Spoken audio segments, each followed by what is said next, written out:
¿Qué tal? ¿Cómo están? Buenas noches. Estamos arrancando Canal Cruz. Estamos por Canal 13, también por Unicanal, como todos los domingos. ¿Qué tal, Pipo? ¿Cómo te va? Muy buenas noches, Jorge, a la audiencia. Domingo posterior a las fechas patrias.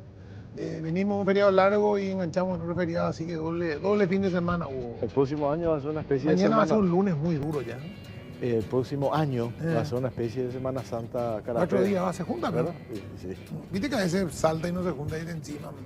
Sería. Bueno, y nosotros igual trabajamos, así que lo que la gente por lo menos disfrute, ¿no? Sí, sí.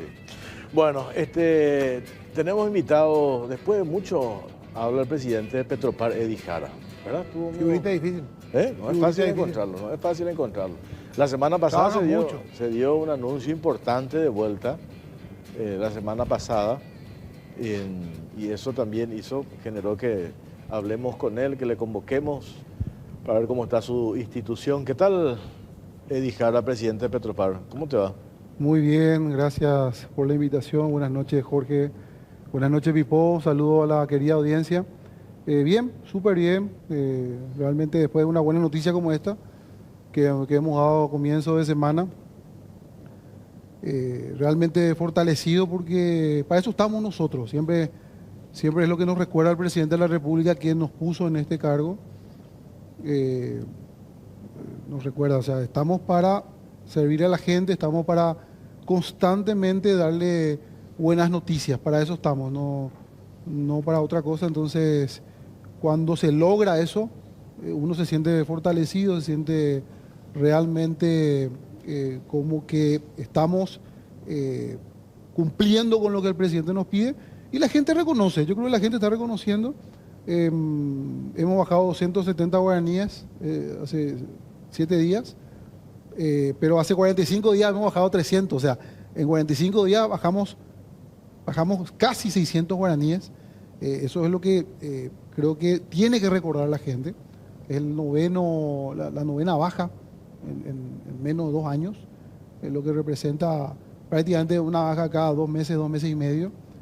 Y bueno, esto no es un tema al azar, esto es un tema que estamos trabajando para eso. Y sobre todo en el gasoil, casi un 8% en lo que va del año, el gasoil, que es el insumo principal de un montón de cosas y que dispara o baja el precio de casi todo, ¿verdad? Los alimentos, de la confección, de todo tiene que ver con el gasoil, porque la nafta es cierto, lo usa la gente para transportarse, pero el gasoil es el motor, y lo que ha bajado. Estamos hablando de 7.000, hasta 6.000 y algo ahora, ¿verdad? Y de 7.000 y algo estamos hablando casi un 8%, casi un 8 o 9% de baja. Y es muy fuerte eso en todo el sistema.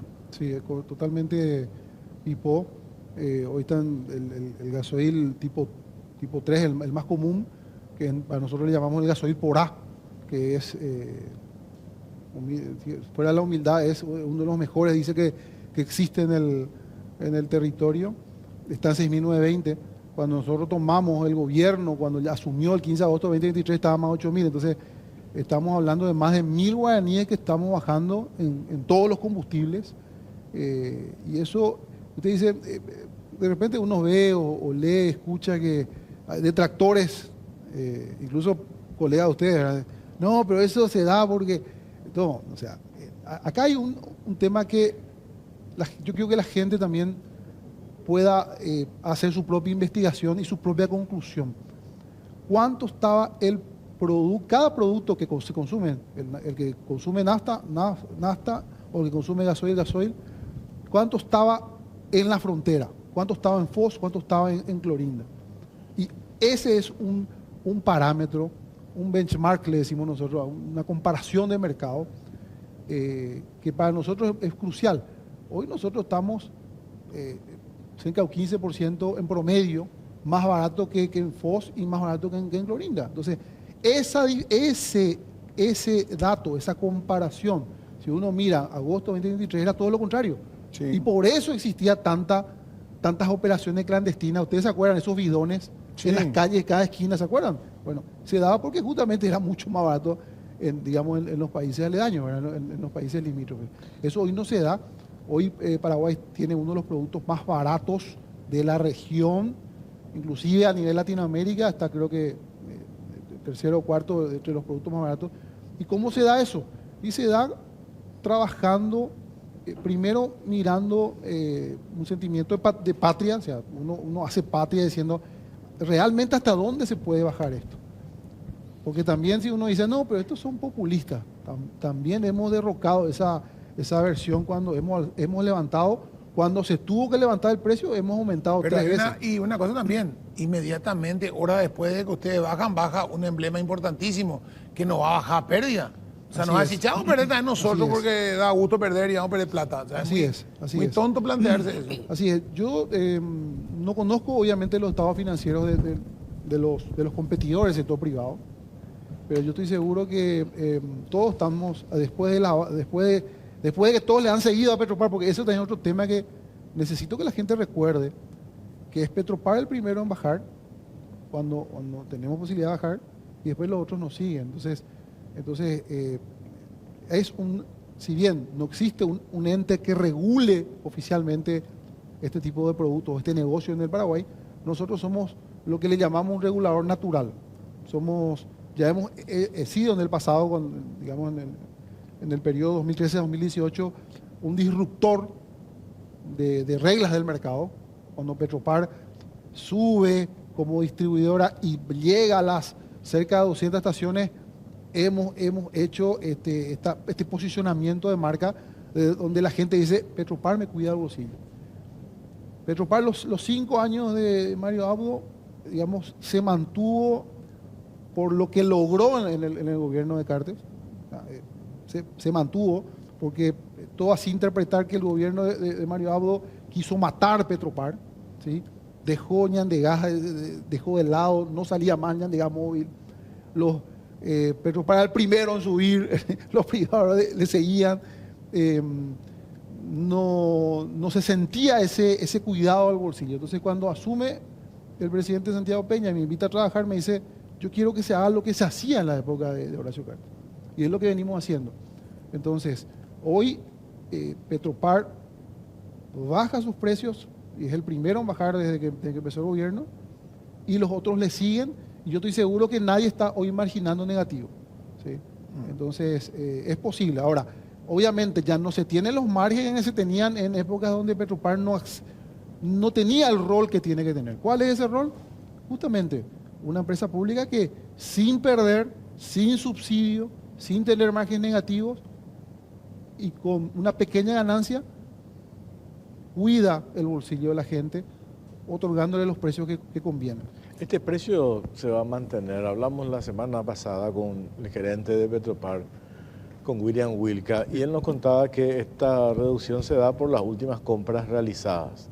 Esto se va a extender hasta cuándo, esta reducción de precio. ¿Podemos pensar? Con seguridad, Jorge, y para que la ciudadanía sepa, a través de tu programa también, y tuyo, Pipo, esto podemos nosotros mantener todo mayo y todo junio, con total seguridad. Más allá, o sea, julio en adelante, tendríamos que ver cómo queda el promedio ponderado de las siguientes partidas que van llegando. Porque hoy por hoy, una semana después de la suba, los precios empezaron a tener un pequeño repunte hacia arriba, ¿sí? Entonces va a depender mucho, pero como nosotros somos la empresa con mayor stock, porque tenemos también la mayor capacidad de almacenamiento del país, eso nos permite a nosotros tener una proyección, ¿sí? Una proyección sin incertidumbres de hasta cuándo nosotros podemos mantener sin la necesidad de tocar. Entonces, por lo menos hasta finales de junio estamos con estos precios. Yo recuerdo, acá tengo justamente una publicación del 2022, 8.050 el gasoil común contra hoy 6.920, 8.050 en el 2022, el dólar a 7.500 aproximadamente, hoy 7.300, o sea, hoy un 10% más el dólar subió. Y otra vez, si calculáramos en dólares, otra vez la diferencia es mucho mayor. Claro, es lo que te vengo diciendo. O sea, argumentos para no hacer nuestro trabajo ahí. O sea, sube el dólar, los precios internacionales están... Porque uno le escucha de repente a algunos que hoy se autodenominan guruses incluso gente que ni siquiera del rubro, que empiezan a hablar, empiezan a tuitear. Uno ve, no, el precio está oscilante, no existe una tendencia clara, o sea, todo bien, pero aún siendo un poco cierto eso, si nosotros tenemos la posibilidad, que es el mandato del presidente de la República, de trasladar esa ganancia que está teniendo la estatal, insisto, sin márgenes negativos, sin subsidio y responsablemente pudiendo pagar sus gastos, entonces el resto se traslada a precio. Aunque dure un mes y medio, aunque dure 2 meses. Claro. Pero fíjense cómo en periodos anteriores los precios eran, uno no sabía, había meses donde se llegaban a tocar precios, se llegaban a tocar o ajustar los precios en la calle 3 veces en un mes. Yo creo que nosotros le estamos dando bastante regularidad a la gente. Mucha gente, sobre todo cuando hace sus presupuestos, recién ustedes hablaban de lo que es el gasoil para lo que es la economía de la República. Y la nafta también, la nafta es un producto que usan las plataformas, que usan las motos. O sea, hoy día la nafta representa fácilmente un 45 o más % del consumo de la República.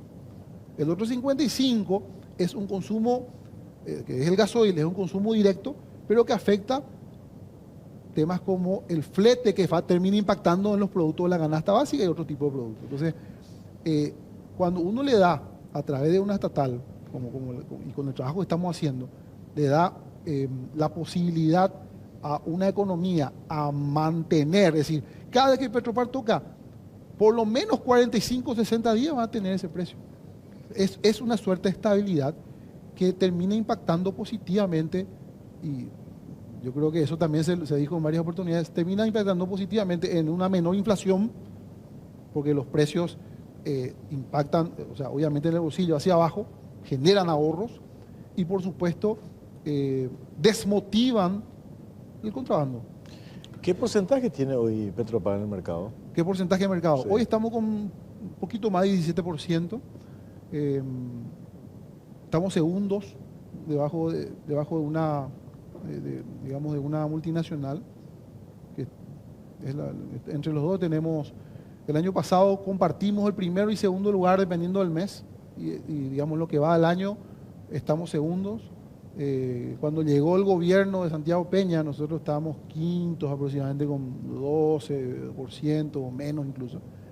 Hoy estamos con 17,5 aproximadamente, pero lo que nos llena de orgullo, esto quiero explicarle, si me permitís, Sí. Jorge y Pipo, me permiten a la gente. Nosotros tenemos un indicador de desempeño que se llama promedio de venta mensual por estación. Una estación como la nuestra que tiene 280 estaciones, 280 puntos de venta, se compara con el mercado, se compara consigo mismo en el pasado y se compara con el mercado. Nosotros tenemos el mejor indicador de desempeño, estamos por 220, 230 mil litros por mes por estación. El segundo que nos sigue, X, no voy a dar nombre, ¿verdad? Está con 170, 175. Entonces, por ahí alguien que nos está ganando en market share, nos está ganando por una estrategia donde tal vez incluso no marginan. Entonces, necesitan justamente un market share y tienen políticas comerciales que hasta podrían ser un poco, no sé, benévolas con respecto a créditos. Nosotros, sin embargo, cuidamos mucho el tema de créditos. Nosotros como somos empresa estatal, estamos siendo mirados por Contraloría, por auditoría por tu balance es Ejecutivo. público. Es público, nosotros tenemos auditorías externas, cuidamos mucho, tenemos un comité de crédito. Entonces, somos segundos, pero somos los que más vendemos por estación. Entonces, eso de alguna manera nos garantiza que el negocio que estamos haciendo es un negocio sostenible en el tiempo. ¿Le conviene a Petropar tercerizar sus estaciones de servicio? ¿Es conveniente eso? A ver, de las 280 estaciones de servicio, cuando llegamos nosotros, 9 tenía Petropar operadas de manera propia, ¿sí? El resto es nomás luego del sector privado. O sea, un inversor, pongamos como ejemplo tu nombre, Jorge, Vos no tenés estaciones, pero pongamos como Sí. Jorge Torres quiere invertir, se analiza la inversión, se analiza lo que Jorge va a meter, se analiza si comercial, financiera y jurídicamente conviene, le conviene al estatal. Si es así, se firma un contrato de uso de franquicia, uso de marca, y se llega a un acuerdo de qué es lo que Petropar le puede dar. Petropar básicamente lo que le puede dar son equipos y obviamente la imagen corporativa. Esa inversión Petropar recupera en menos de 2 años. En realidad, dependiendo del volumen, puede recuperar incluso en 7 meses. Entonces, de las 280 a 271 eran nomás luego del sector privado, y ese es el negocio de cualquier distribuidora, ¿sí? Ahora, las otras 9, donde Petropar ponía empleados, o sea, la operación era de Petropar. En el periodo anterior, donde estuve yo, en la época de HC, nosotros, como iniciábamos nosotros la expansión, nosotros usábamos como estaciones de escuela, ¿sí? Y el margen que generábamos es un margen bastante interesante. Ahora, cuando vinimos de vuelta, digamos, gracias al presidente Santiago Peña, de vuelta a este cargo, hemos analizado la rentabilidad de estas estaciones y nos dimos cuenta que si hacíamos la concesión de la operación cobrando un alquiler variable, nosotros, al revés, le cobrábamos entonces ahí mejoraba. Y efectivamente, nosotros las 9 estaciones hemos concesionado y aumentó, creo que 156% la rentabilidad de esas estaciones. Cuando la gente se plantea de repente, inclusive parlamentarios, vamos a decirle la oposición, ¿verdad? Hablan de que, claro, Petropar es un precio populista y tiene pérdida Petropar. Miren el balance, medio la otra vez, medio digital tituló, trabaja a pérdida. Y me senté a mirar, porque como dije, el balance es público, entonces uno se siente y mira un balance de Petropar y están ahí en la página de Petropar. Y encontramos el tema de o sea, ingreso, egreso, miramos los egreso operativo y los gastos que tienen normales, y da un margen positivo. Y ahí te aparece la carga de la famosa deuda a Venezuela. Pero esa deuda a Venezuela es una cuestión como vidriosa. La deuda con Venezuela realmente es de Petropar, la tomó el Estado paraguayo como tal en su momento, porque el monto que tiene esa deuda, yo no sé si Petropar como empresa en ese momento, cuando se compró, tenía la capacidad financiera para endeudarse por 300 millones, alguien le iba a dar 300 millones de dólares de crédito. Creo que en esa capa estaba fundida Petropar en la época de Lugo, y nadie te iba a dar 300 palos verdes de crédito si no solo el Estado paraguayo, realmente.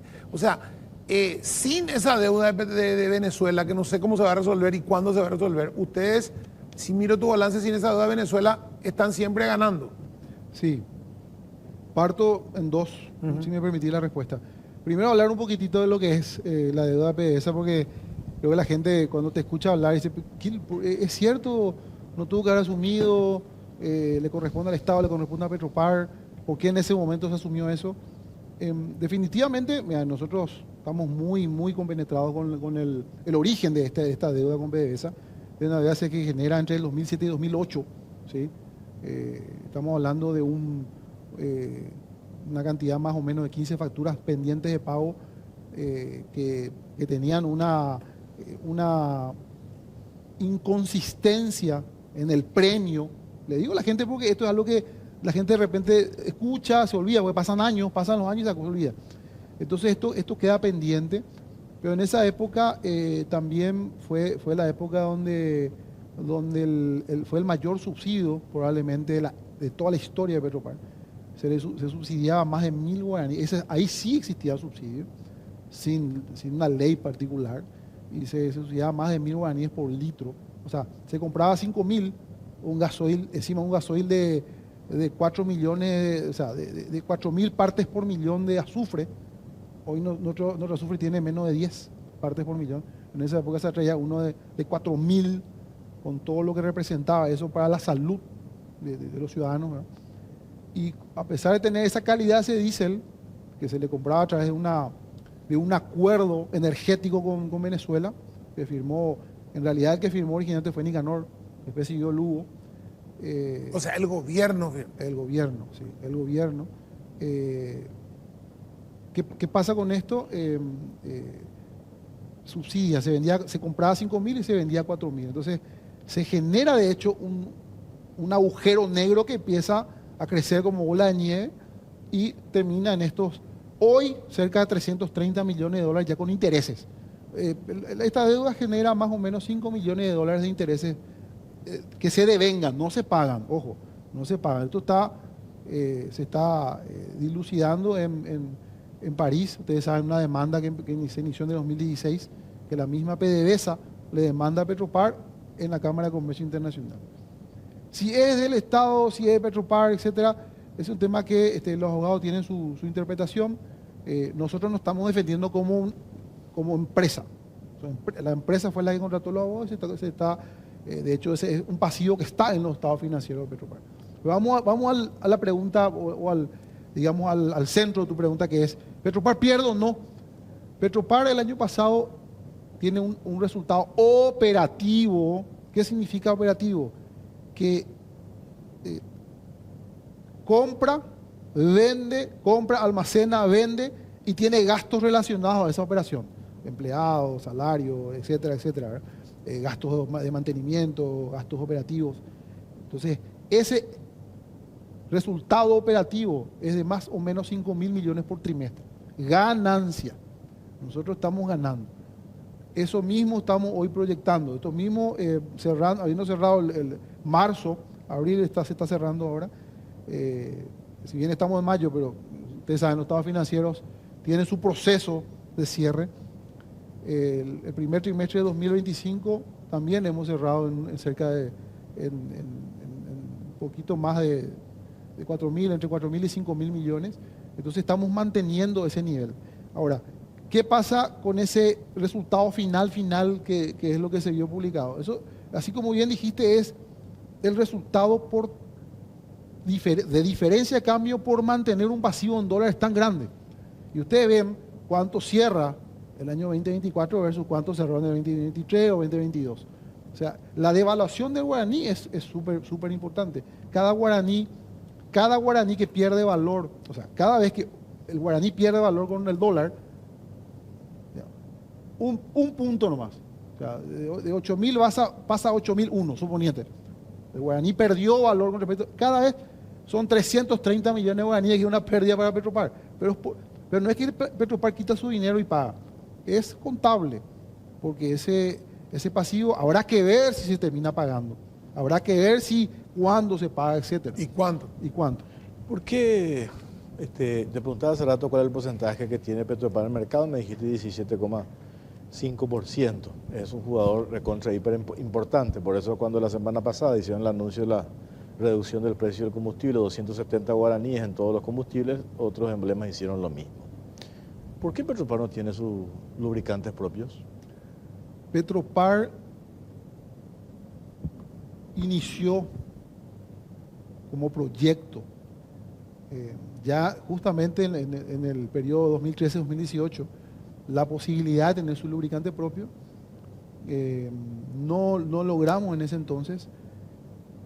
El siguiente periodo presidencial 2018-2023, como te dije, Petropar, incluso había información de que querían que desaparezca o que se venda al sector privado, etc. Y cuando llega este gobierno y volvimos nosotros, empezamos a desempolvar los proyectos que habíamos no concluido o que el gobierno anterior había guardado bajo la alfombra. Lubricante es uno de ellos, Jorge, y te cuento que nosotros ya hemos adjudicado, ¿sí?, en un modelo de negocio de concesión, donde Petropar no licita.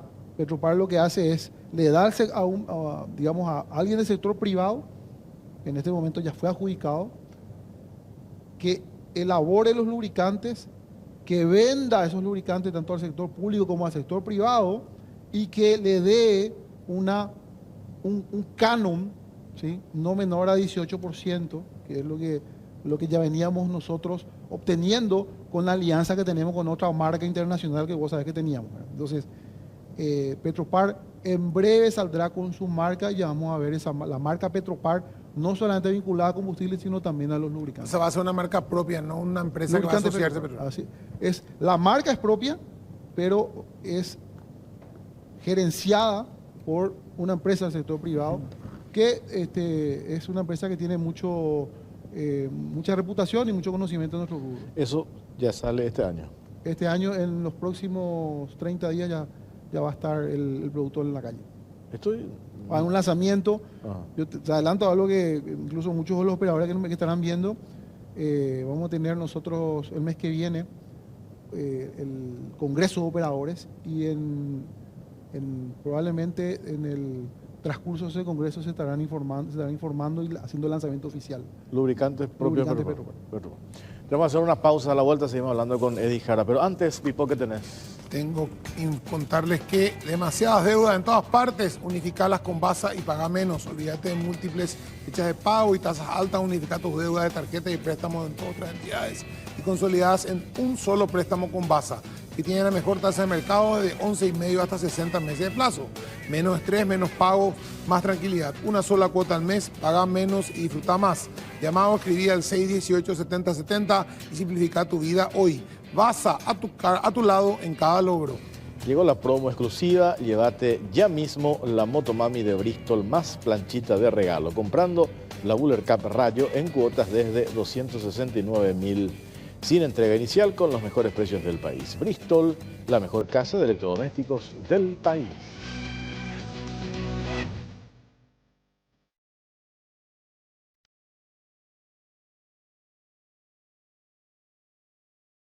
Segundo bloque, seguimos en Cara o Cruz. Estamos por Canal 13, también por Unicanal. Bueno, a ver, me piden acá reiterar esto que dijiste, presidente Eddie Jara, titular de Petropar. Esto que tiene que ver con, no solamente Petropar va a tener combustible, sino también lubricantes, y eso se va a lanzar ya este mes, se va a hacer el anuncio. Por eso me parece un anuncio muy importante. Ustedes dijiste, revisamos proyectos que habíamos diseñado y ¿por qué consideraron ustedes importante incursionar en eso?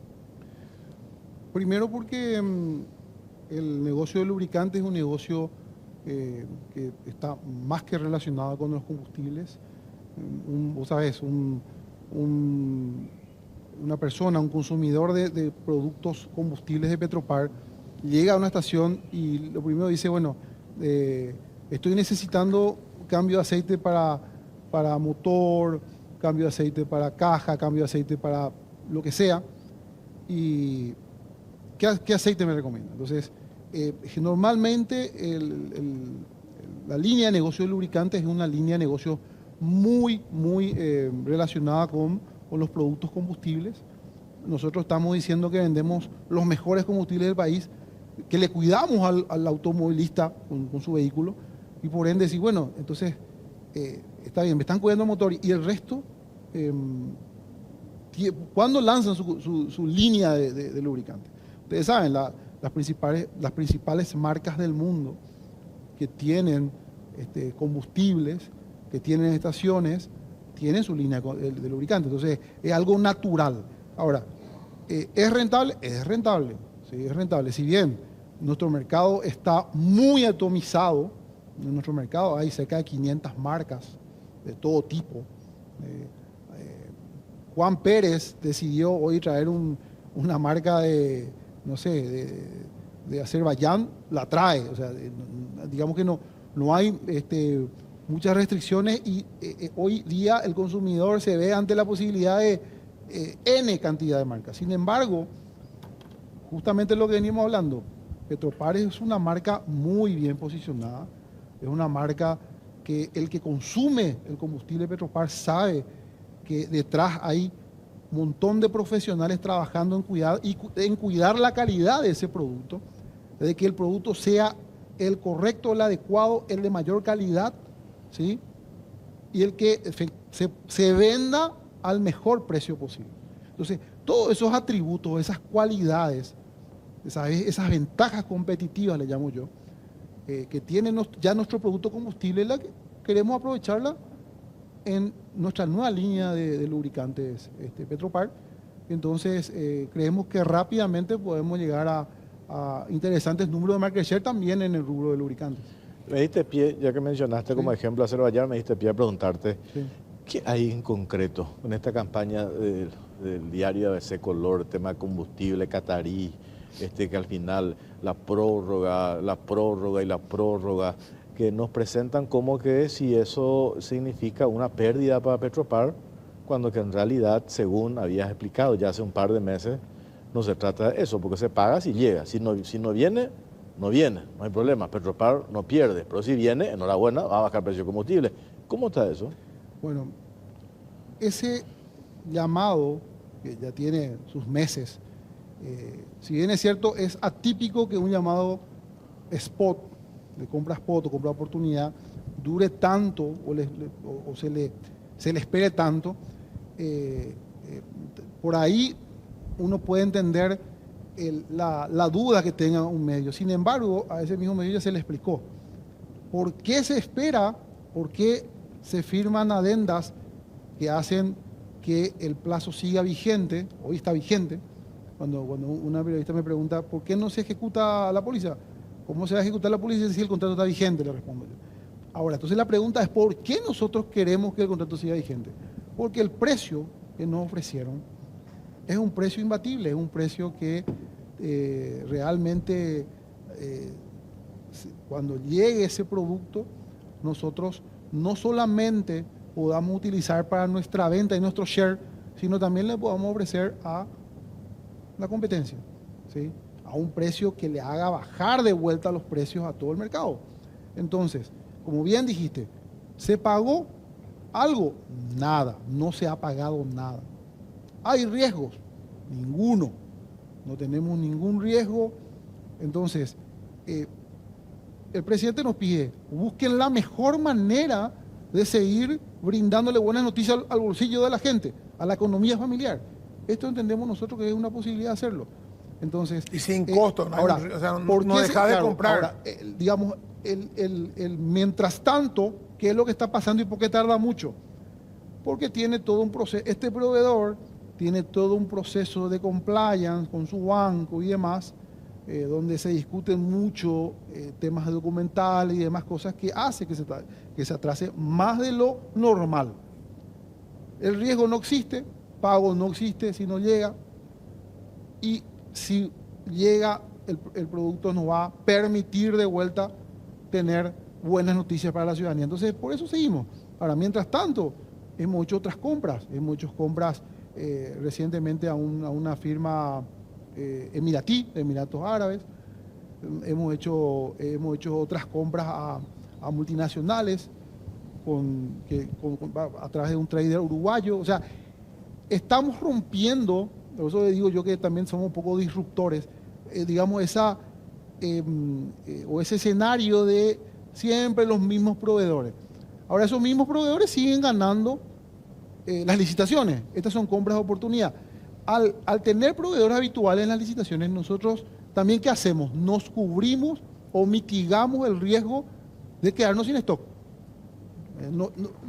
Finalmente no llega el producto catarí, bueno, no se pudo trasladar ese mejor precio a la ciudadanía. Sin embargo, productos siempre tenemos.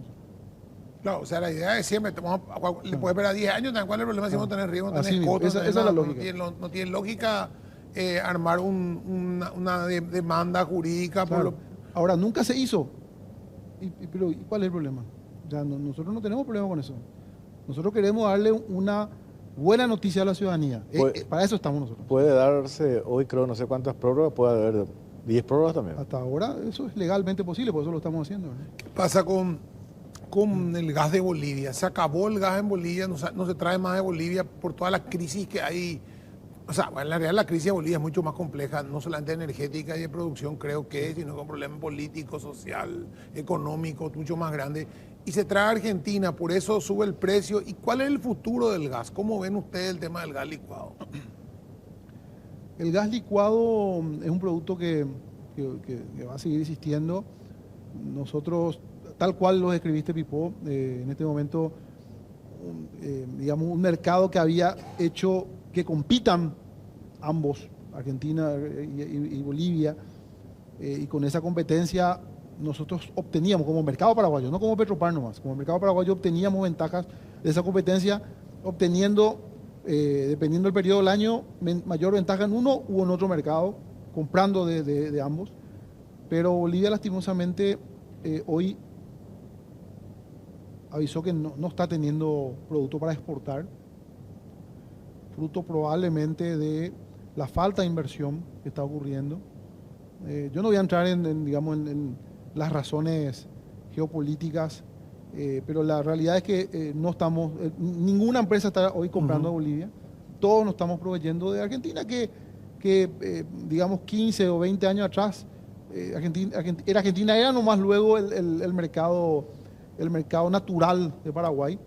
En algún momento se trajo de Brasil, pero el costo del transporte terrestre encarece mucho más. Entonces hoy es tal cual como estás diciendo, pero puntualmente por el periodo. ¿Por qué? Porque es un periodo donde está iniciando el invierno. Ustedes saben que Argentina usa también el gas, tanto gas natural como gas licuado de petróleo, usa como componente para las calefacciones de los hogares. Entonces, hoy estamos compitiendo con el mercado interno de Argentina. Y por eso, puntualmente, en este periodo del año, al solo depender de Argentina te dice, no, yo te puedo vender, pero te voy a vender, no, o sea, me conviene venderme en el mercado interno. Si vos asumís ese mayor costo, te vendo a vos. Y Paraguay en este momento no tiene otra opción. Entonces, por eso se está encareciendo un poco. Traer de más lejos es muy costoso. Por el flete terrestre, sí. Y ese gano, hay flete marítimo. Aparte, es importante aclarar a la gente que no está entendiendo mucho del negocio. Solamente consume la garrafa para cocinar, pero no entiende cómo se compra o dónde se compra o quién te puede vender.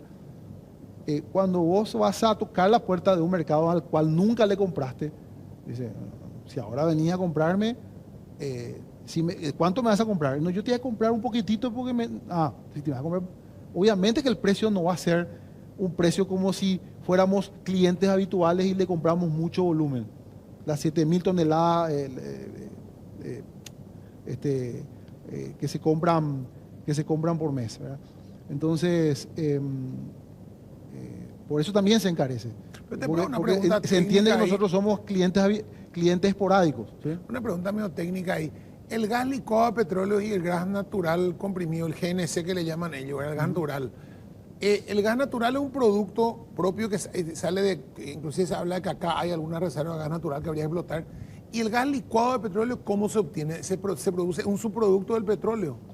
Sí, es un subproducto, no son el mismo producto definitivamente. No. También tienen el gas natural. El gas natural se puede convertir en gas natural vehicular, o el gas natural que obviamente se van a las viviendas para consumo doméstico. El gas licuado de petróleo sí es un producto que tiene otros procesos químicos relacionados, donde también hay componentes del petróleo. Pero en Paraguay solamente hay vestigios o hay probabilidad de gas natural, no de gas licuado. Entonces, esos son procesos que pasan en refinerías. Pero el gas que Bolivia natural, tiene. hoy no sirve para nada nosotros el gas natural. ¿Cómo? Hoy no tenemos nada en que usar gas natural.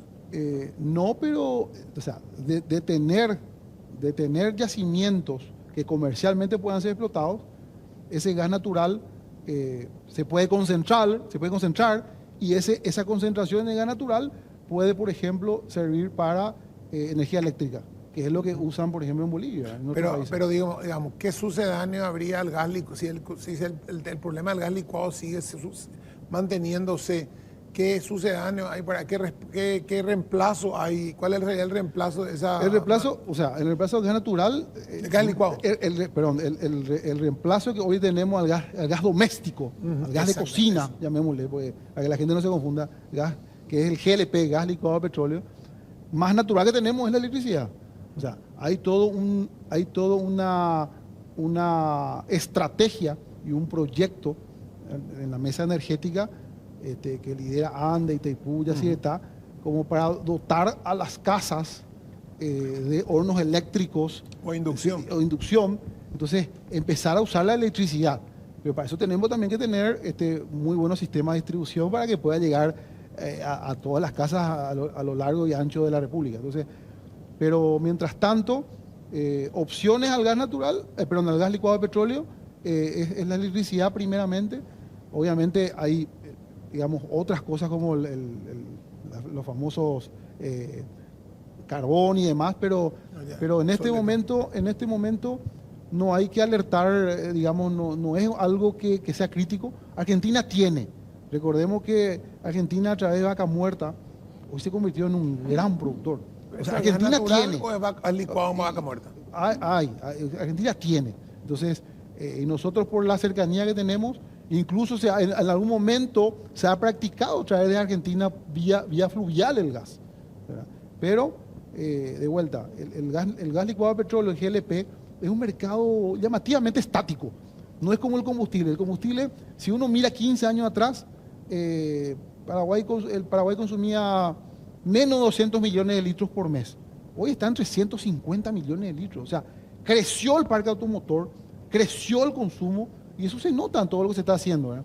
Ahora, el gas licuado de petróleo en los últimos 15 años está estático en 7.000 toneladas por mes. Entonces, en ese sentido tampoco no es tan grave lo que pueda pasar con Bolivia. A la parte eléctrica, creo que, ¿verdad? Sí, así mismo. Hay un plan de expansión de estaciones de servicio, ese 17,5% que hace referencia por parte de Petropar. Hay un plan de expansión, de seducir, de buscar el sector privado que explicaste recién, cómo se da, de que sigan abriendo estaciones de servicio. No digo acá en la capital, por eso ya está limitado por una cuestión de cantidad que existe, pero existe un plan.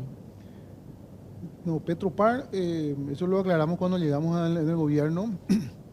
Petropar creo que ya está en un nivel de red suficientemente grande. Nosotros estamos ya en este momento en un periodo de mejoramiento del servicio al consumidor final, ¿sí? Estamos revisando todo lo que es no solamente el servicio, la seguridad, la tranquilidad que está consumiendo el mejor producto, sino también todo lo que se refiere a la experiencia que hace que una persona, sea quien sea, hombre, mujer, adulto, joven, etcétera, adulto mayor, llegue, encuentre una estación bien puesta, con comunicaciones visuales hermosas, y diga, a mí me gusta entrar a una Petropar, no solamente consumo el mejor combustible, sino me tratan bien, da gusto, puedo entrar a la tienda ñan de tienda, etcétera. Entonces, eso no significa que nosotros estemos cerrados en nuevas estaciones. Paraguay, vos sabés, tiene un déficit con respecto a rutas asfaltadas. O sea, en algún momento van a haber, como la bioceánica, van a haber nuevos caminos, nuevas rutas, que va a hacer que nosotros necesitemos tener presencia ahí, ¿sí? No obstante, y acá termino con esto para que se entienda un poco, digamos, el foco que tenemos. Hoy estamos apuntando a tener más calidad, apuntando a darle un mejor servicio en las estaciones que ya forman parte de la red, y creemos que nosotros, como uno de los principales emblemas del rubro de combustible en Paraguay, creemos que podemos aportar orden, porque sabemos que hay mucho desorden con respecto, por la cantidad de jugadores que hay, y ese orden nosotros entendemos que viene por la consolidación. Nosotros creemos que el mercado debe consolidarse, y en ese sentido nosotros sí estamos dispuestos a absorber otras redes, pero no crear nuevas estaciones, que es lo que creemos que aporta al desorden y no al orden. Ya. El otro tema, y para ir redondeando, Tren de Molienda, que fue la discusión hace un par de semanas, con justa razón, los cañicultores. Nosotros hablamos el domingo pasado con el presidente de la Asociación de Cañicultores, de Mauricio José Troche. Ustedes tienen un plazo de 30 días, según ese acuerdo firmado, para presentar un nuevo proyecto. Cierto. Un nuevo proyecto directamente se deja de lado el anterior, y se empieza de cero, así va a ser. Es así. El proyecto que nosotros encontramos que heredamos del gobierno anterior es un proyecto que para nosotros es un engaño al productor cañero que nos vende, ¿verdad? Que nos vende la caña. Se le engañó, se le dijo que era lo que... O sea, el concepto de Mayor Molienda sí está correcto, pero ese proyecto licitado y firmado realmente tenía miles de fallas, miles de problemas, miles de no conformidades, como dicen los fiscalizadores que hicieron el informe. Pero nosotros entendemos que acá hay un culpable que es la cabeza del gobierno. No, El gobierno anterior. yo no apunto tanto a la gente que estuvo en Petropar. Eso es importante aclarar porque acá hay gente, porque me lo dijeron incluso los proveedores que están hoy desesperados de saber qué va a pasar con sus equipos que compraron, ¿verdad? Acá hay gente, se le prometió cosas también que no se podían cumplir, de cumplimiento imposible. Y apuntamos a las cabezas del gobierno saliente, del gobierno que salió. Al 1 y al 2 directamente. Ellos son, o sea, y acá nadie comenta sobre ellos, pero ellos fueron los que le llamaron al proveedor, le dijeron, toma, sé vos su contratista, vos que no tenés más dinero, no importa, te usamos los de forro. O sea, entonces, y mientras tanto a los pobres cañeros, digo pobres porque son gente, esos son gente laburadora. Estos 12 días que tuvieron ellos en la ruta, había gente que realmente estaba pasando mal. Por eso nosotros quisimos, en lo posible, poder llegar a este acuerdo, que en realidad ya queda menos de 30, para la primera semana de junio nosotros te vamos a presentar. Pero por suerte, y le digo también a los amigos cañeros que ya estamos con un proyecto bastante interesante.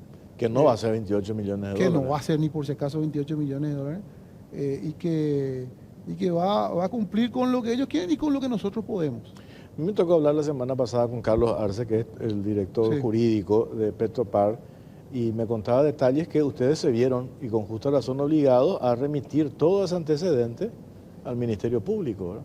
Ahí ya ustedes hicieron su parte, auditoría interna, auditoría externa, Contraloría, toda esa documentación al Ministerio Público, porque amerita hacer una investigación correspondiente, porque hubo un desembolso, 41.000 millones, 6 millones de dólares para ser preciso, por parte de Petropar. Y yo no sé si esa plata vamos a recuperar.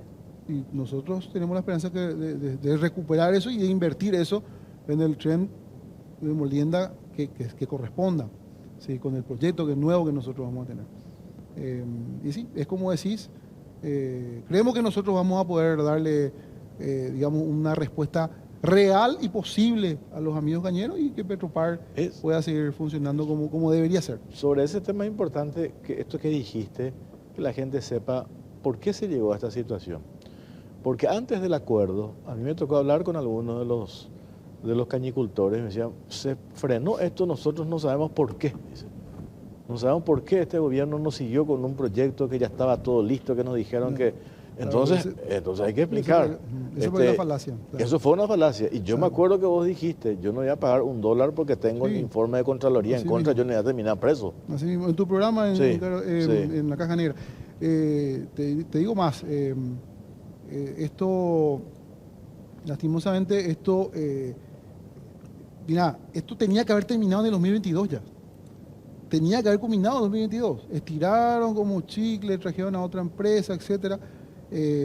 Nadie sabe dónde se invirtió los 6 millones de dólares de anticipo. No se contemplaron, y esto es lo grave, ¿verdad? Se iba a más que triplicar el nivel de molienda, y cuando o sea, cada vez que vos molés una tonelada de caña de azúcar, se generan 15 litros de vinaza por cada litro de alcohol producido. Esos 15 litros de vinaza, si no se tratan, el famoso tratamiento de efluentes, con piletas, químicos y demás, y obviamente personas especializadas trabajando en eso puede parar al río y mata todo lo que hay. Imagínate, o sea, entonces, ¿cómo vas a triplicar eso si vos no vas a tener la solución para algo ambiental como eso? Bueno, este tipo de cosas no encontramos, ¿no? Y de hecho no hay nada. Nosotros hablamos con la gente que no hay nada construido, no hay que vos decir, está medio máquina construida, está todo ya hecho, hay que ponerle 2 tuercas más, no hay nada prácticamente, hay nada. Lo importante es que hoy estamos ya con un acuerdo hecho, vamos a cumplir porque nosotros somos responsables, vamos a darle a Petropar y a los cañeros, y obviamente a la ciudadanía, la tranquilidad de que vamos a tener un proyecto posible, real y eficiente sobre todo. Bueno, Eddie Jara, presidente de Petropar, ¿te ves en el Congreso en el 2028? muy temprano para hablar de eso, Jorge. Muy temprano. No, muy temprano para hablar. Las 20, las 10 de la noche, No, muy las temprano 21 para ya, eso. No. Muy temprano. Agradecido por la pregunta, pero hablemos en otra oportunidad. Pero sí, me veo trabajando para la ciudadanía, como nos pide el presidente de la República, en este cargo, que realmente nos da muchas alegrías cuando podemos alcanzar estas reducciones de precios que siempre venimos Estaba avisando. viendo que en la Argentina ahora estaban ahí analizando la posibilidad de hacer un sistema de precios casi dinámico que iba a ser diariamente, yo creo que es terroríficamente enquilombado eso, porque ahí sí no tenés previsibilidad de nada, hoy está tanto, mañana tanto, si es que ellos van manejando eso. Ahora, ustedes, ¿cada cuánto evalúan? Hay un porcentaje, como vos le decía al presidente, hoy nuestro promedio de lo que tenemos está a tanto, podríamos bajar a tanto, o la disaca a tanto, o cómo funciona eso. ¿Hay depende del momento? No, nosotros tenemos una conversación fluida con el presidente de la República. Obviamente, él comparte esto con los principales exponentes del equipo económico. Nosotros mensual, si no hay movimientos importantes o relevantes hacia arriba o hacia abajo, lo vemos mensualmente. Pero así como ahora, si podemos darle una información anticipada, ya sea para beneficio de la ciudadanía, para una baja, o incluso porque somos responsables y necesitamos en Petropar aumentar, lo hacemos, no esperamos a un mes, lo hacemos inmediatamente, ¿verdad? Yo le pido el momento, el espacio y lo vemos en forma personal y directo. Además también tendría un efecto negativo si yo bajo hoy 300 guaraníes, dentro de una semana tengo que subir 350. Por eso yo te decía, la Petropar, desde el agosto 2023 del gobierno de Santiago Peña, yo creo que le da previsibilidad al mercado. Hoy nosotros no estamos ajustando precios de arriba hacia abajo ni siquiera cada mes, lo estamos haciendo, salvo que sean bajas. Pero lo estamos haciendo cada 45 o 60 días. O sea, yo creo que es un mercado bastante controlado y eso Petropar tiene mucho que ver. Eddie Jara, gracias por todo. No sé si me faltó preguntarte algo. Yo creo que no. Hasta me parece Cuando quieran. Vamos a hacer otro programa. en el Congreso y todo de repente. Ahora ya le van a mirar mal a algunos. ¿Por qué te haya sido que...? No está mal eso. Estamos ávidos de políticos que tengan gestión. Yo no le deseo a nadie eso. Bueno, gracias, presidente. Gracias a ustedes, a las órdenes como siempre. Bueno, tenemos que hacer la pausa, la segunda pausa, Pipo. Sí, demasiadas deudas en todas partes, unificarlas con Basa y paga menos, olvídate de múltiples fechas de pago y tasas altas, unificar todas tus deudas de tarjeta y préstamos en otras entidades y consolidarlas en un solo préstamo con Basa que tiene la mejor tasa del mercado, desde 11,5 hasta 60 meses de plazo. Menos estrés y menos pagos, más tranquilidad. Una sola cuota al mes, paga menos, disfruta más. Escribí o llama al 021-618-7070 y simplifica hoy tu vida. Basa a tu lado en cada logro. Ofertas increíbles para mamá en Bristol, 50 millones para renovar tu casa y una fabulosa Volkswagen Tiguan 0 kilómetro. Todas tus compras sin entrega inicial y con los mejores precios del país. Además, incluyen una cuota de regalo. Bases y condiciones en www.bristol.com.py. Bristol, la mejor casa de electrodomésticos del país.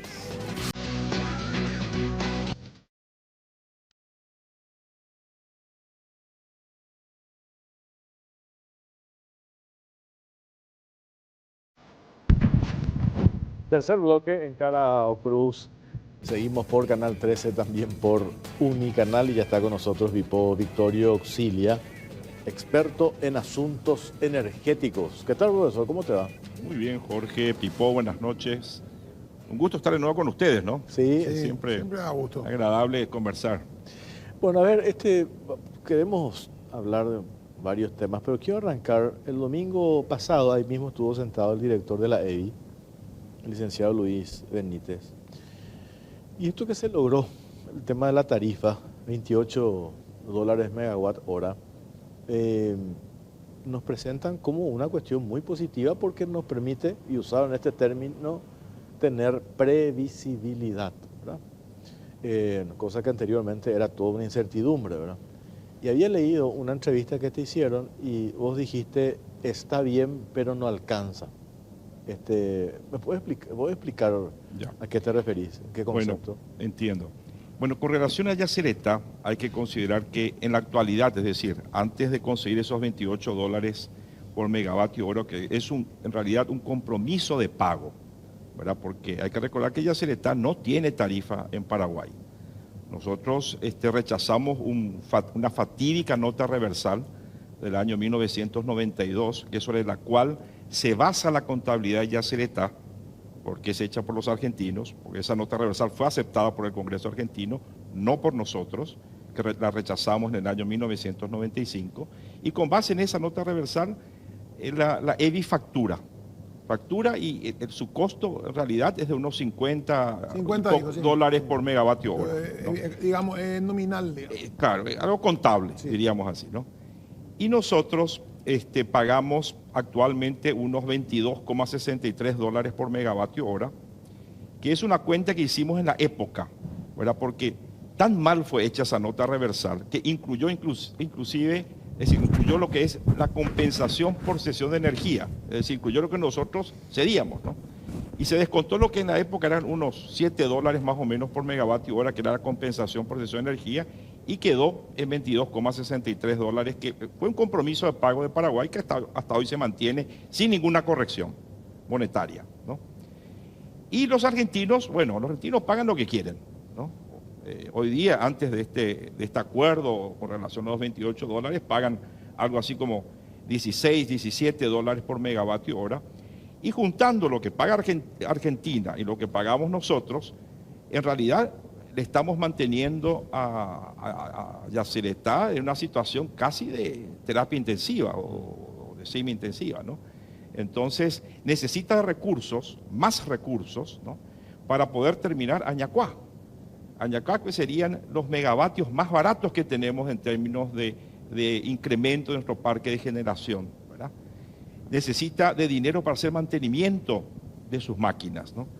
Están ahí 20 unidades generadoras en Yacyretá que deben ser mantenidas, debe hacerse un mantenimiento preventivo, tiene que hacerse un seguimiento técnico de esas máquinas, y para eso es necesario recursos financieros. De hecho, habló de que ellos tienen que hacer como no sé cómo es la palabra, tipo refurbio, o sea, una revitalización de 19 todavía le falta de las 20. Sí, lamentablemente Yacyretá esas máquinas funcionaron, diríamos así, de manera muy estresada, ¿no? Porque funcionaron durante casi 10 años, funcionaron con una cota reducida del embalse. Entonces, eso forzó, diríamos así, estresó, más bien dicho, el funcionamiento de todas esas 20 unidades generadoras, ¿verdad? Y hubo problemas que fueron algunos resueltos en el momento, de manera algo así como un parche técnico, pero todas esas máquinas tienen que ser revitalizadas para que puedan ser seguras, ¿no? En ese sentido, la Yacyretá necesita de fondos, ¿verdad? Para poder realizar el mantenimiento y para poder realizar las inversiones en las obras de Añacuá, ¿no? Que es una obra nueva, ¿no? Si no se llega a los 28 dólares por megavatio hora, entonces no se tendrían los recursos para terminar Añacuá y tampoco para el mantenimiento necesario de esas máquinas, ¿no? Entonces eso sería, diríamos así, un nivel mínimo, es sacarle a Yacyretá de terapia intensiva y colocarle tal vez en cuidados semi-intensivos o tal vez sala normal, para hablar en términos médicos, ¿no? Entonces, eso no resuelve la situación de Yacyretá de ninguna manera, ¿verdad? Porque es una central que además tiene posibilidades de crecer. Ustedes bien saben que es una central que está inconclusa. El proyecto, así como está definido en el anexo B del Tratado de Yacyretá, tiene 30 máquinas en el proyecto, 30 unidades generadoras, y fueron instaladas 20. ¿Sí? En la situación actual que se tiene del embalse, aguas arriba y aguas abajo, de la situación del río, en el momento de restituir las aguas una vez turbinadas, ¿no? Da para colocar 3 turbinas más.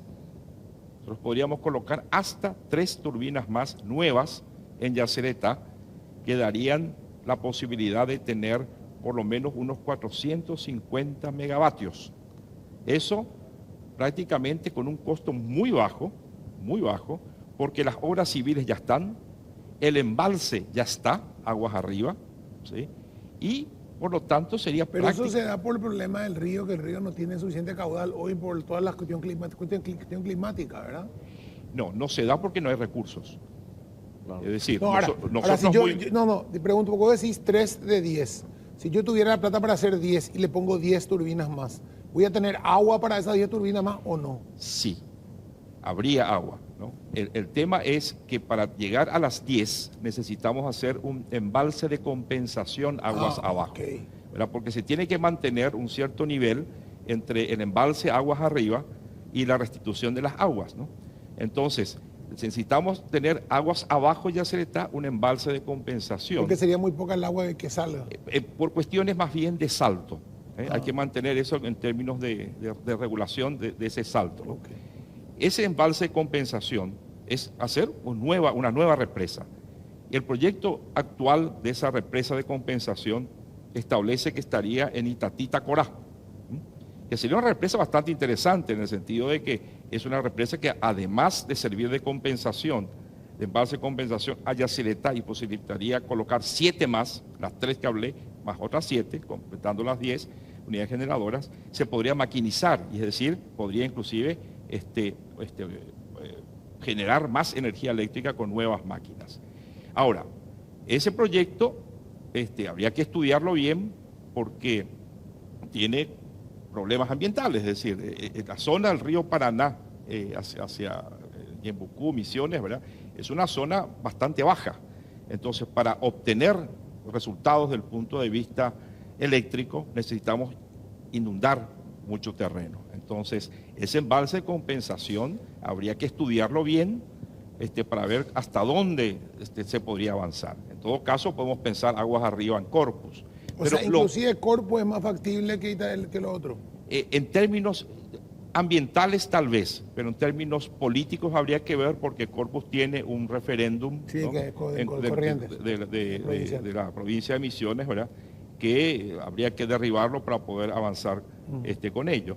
Ahora, lo que es viable desde el punto de vista técnico, ¿no? Actualmente son esas 3 unidades generadoras adicionales en Yacyretá, que además el hecho de instalar esas 3 unidades nos resolvería lo que se está hablando hoy de una crisis energética. En realidad no es una crisis energética, lo que se va a tener de manera más inmediata es una crisis de potencia, es decir, energía por pocas horas, eso significaría, ¿no? Y esas 3 unidades adicionales justamente nos pueden resolver el problema de atender la demanda máxima durante esas pocas horas donde la demanda de potencia es muy elevada, ¿no? Entonces, es una cuestión que yo creo que debe llevarse en cuenta en las decisiones, en la toma de decisiones a futuro, pero allí hay 2 cosas que debemos considerar si queremos avanzar por ese lado, diríamos así, de Yacyretá, que sería la parte de recursos. Los $28 no resolvería esa situación de las 3 unidades generadoras. Male, ¿no? Estaríamos atendiendo a la situación actual y a Ñacuá, lo cual tiene que ser visto como una inversión, porque la gente dice, no, pero hoy día la ANDE paga 22,63, va a pagar 28. Bueno, pero si esos dólares adicionales por megavatio hora, ¿no? Que serían 5 y alguito dólares por megavatio hora, se invirtieran realmente en Ñacuá, le va a ser bastante conveniente a la ANDE porque es una inversión para tener 135 megavatios de Ñacuá. Que va a recuperar al tener esa energía disponible. Es decir, Claro. es una inversión y tal vez una de las más baratas que puede hacer en este momento para tener esos 135 megavatios, ¿no? Entonces yo creo que Yacyretá tiene muchas oportunidades a futuro, hay que cuidarla, hay que darle los recursos necesarios y yo creo que también hay una cuestión allí que debemos ver con Argentina, ¿verdad? Porque para poder construir las otras 3 unidades generadoras, y cualquier sea el proyecto, Corpus o el embalse de compensación Itatí-Tacorá, debemos negociar con Argentina. Entonces, muy estratégica nuestra relación bilateral con Argentina, como con Brasil también, ¿no?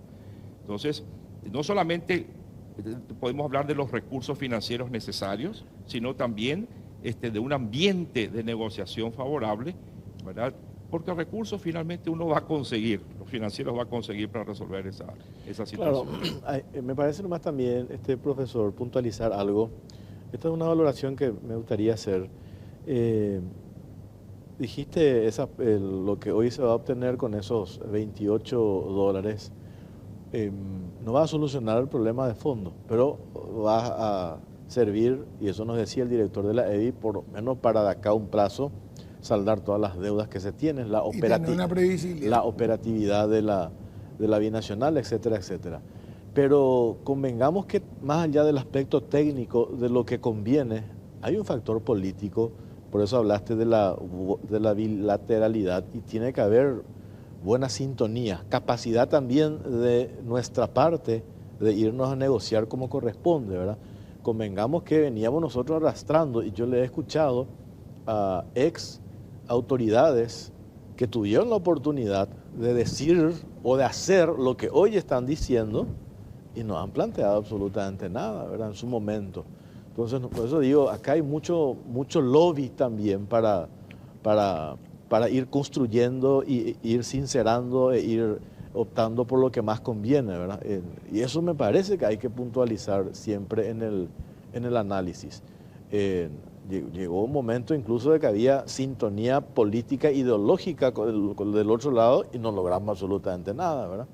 Entonces, ojalá nomás que ahora, que 10 meses, hubo un momento en que se avanzó, que fue el acuerdo Cartes-Macri, y quedó allí. Y pasó el Congreso acá y quedó muerto allá.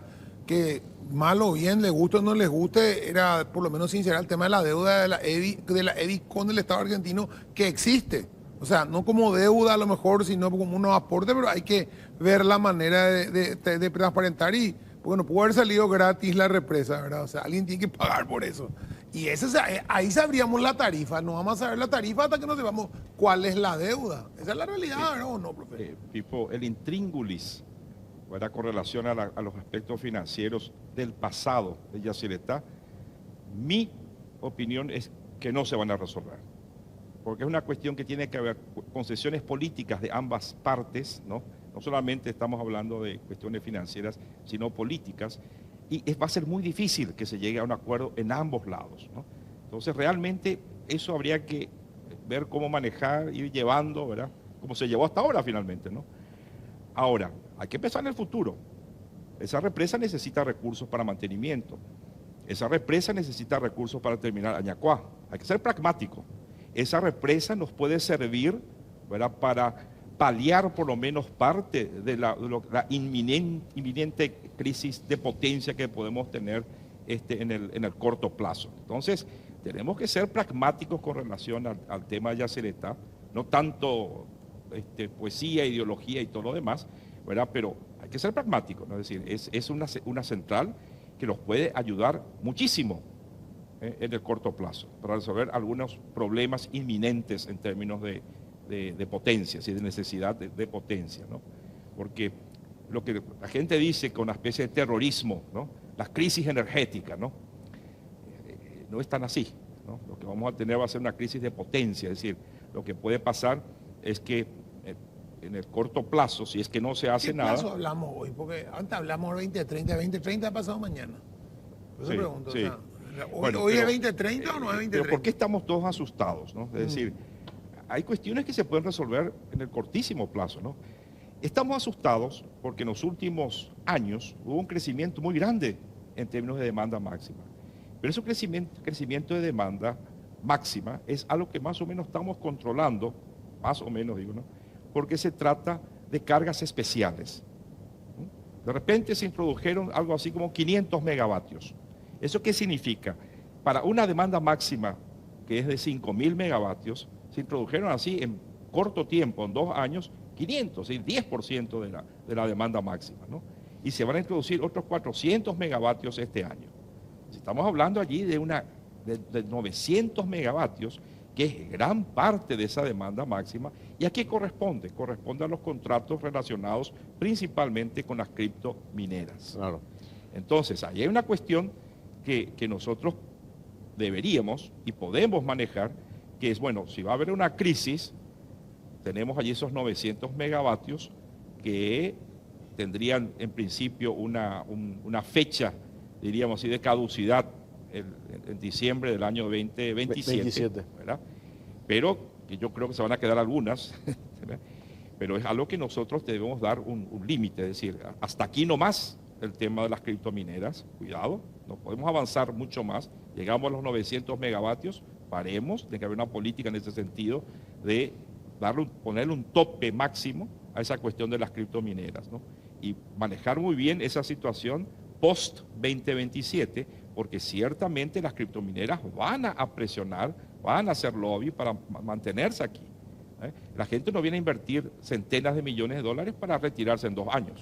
Ahora, Claro. hay una cuestión que no estamos, y hay un gráfico que yo te quería mostrar, por eso traje hoy, profe.